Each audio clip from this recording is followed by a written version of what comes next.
নমস্কার বন্ধুরা, কেমন আছেন আপনারা সবাই? তো আজকে আপনাদের সঙ্গে রাজমার রেসিপি শেয়ার করছি। রাজমাটা নিরামিষভাবে করব। সাধারণত আমরা পেঁয়াজ রসুন দিয়ে করে থাকি রাজমা, তো আজকে নিরামিষভাবে করছি। দেখুন কেমন লাগে আপনাদের। তো রাজমাটাকে আমি সারা রাত্রি ভিজিয়ে রেখে সেদ্ধ করে নিয়েছি, আর জলটা আলাদা করে নিয়েছি। আর এখানে নিয়েছি টমেটো আর ধনে পাতার একসঙ্গে পেস্ট করে নিয়েছি। এখানে কড়াইয়ের মধ্যে আমি 1 চামচ ঘি নিয়েছি, ঘিয়ের সঙ্গে রিফাইন্ড অয়েল মিশিয়ে নিয়েছি। গরম হয়ে গেছে তেলটা, তেলের মধ্যে আমি ফোড়নে দিচ্ছি একটি তেজপাতা, একটু মৌরি, ধনে, জিরে আর কটি লবঙ্গ, দারচিনি, এলাচ 2টি আর গোলমরিচ। ফোড়নগুলো ভালো করে ভাজা হয়ে গেছে। এর মধ্যেই টমেটো আর ধনে পাতার ডাঁটিগুলো যে বেটেছিলাম সেই পেস্টটা দিয়ে দিচ্ছি। এখন টমেটোর কাঁচা গন্ধটা না যাওয়া পর্যন্ত কষিয়ে নেব।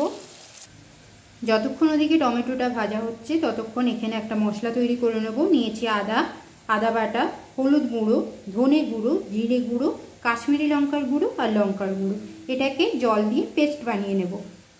আমি ওই রাজমার সেদ্ধর যে জলটা, সেই জলটা দিয়ে পেস্টটা বানিয়ে নিচ্ছি। টমেটোটা সুন্দরভাবে ভাজা হয়ে গেছে আর কাঁচা গন্ধটাও চলে গেছে। এই সময় আমি মশলার পেস্টটা দিয়ে দিচ্ছি। এবার ভালো করে কষিয়ে নেব তেল ছেড়ে যাওয়া পর্যন্ত।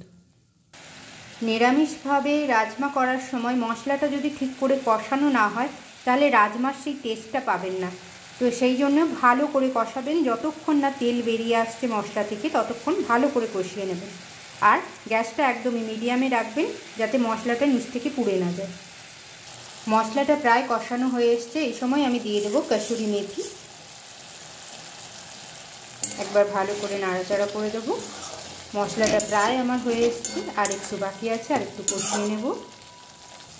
এই দেখুন মশলা থেকে কি সুন্দর তেল বেরিয়ে এসছে। এবার আমি রাজমাটা দিয়ে দিচ্ছি। রাজমাটাকেও মশলার সঙ্গে ভালো করে কষিয়ে নেব। রাজমাটা কষানোর সময় দিয়ে দিচ্ছি মিষ্টি।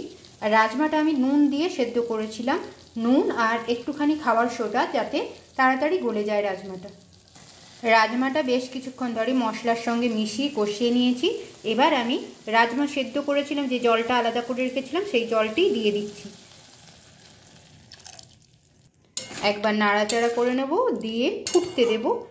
ভালো করে ফুটতে দেব যতক্ষণ না গ্রেভিটা মোটা হয়ে আসে, তবে মশলাগুলো ভালো করে সব কিছু মিশে যাবে।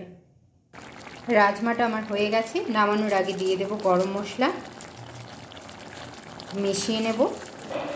এবারে নামিয়ে নিচ্ছি। নামিয়ে নিয়েছি আমার নিরামিষ রাজমা, আর উপর থেকে এবার ফ্রেশ ধনেপাতা কিছুটা ছড়িয়ে দিচ্ছি। ব্যাস, রাজমা আমার রেডি। সব সময় তো আমিষই করে থাকেন পেঁয়াজ রসুন দিয়ে, এইভাবে একবার বাড়িতে বানিয়ে দেখুন নিরামিষ দিনগুলিতে। রাজমার টেস্ট কিন্তু খুব একটা খারাপ পাবেন না আপনারা। আমার তো বেশ ভালোই লাগে, তাই আমি মাঝে মাঝেই করি নিরামিষভাবে। তো আপনাদের কেমন লাগলো আপনারা বাড়িতে নিরামিষভাবে করে জানাবেন। তাহলে বন্ধুরা আজকে এইটুকুই রাখলাম। নমস্কার।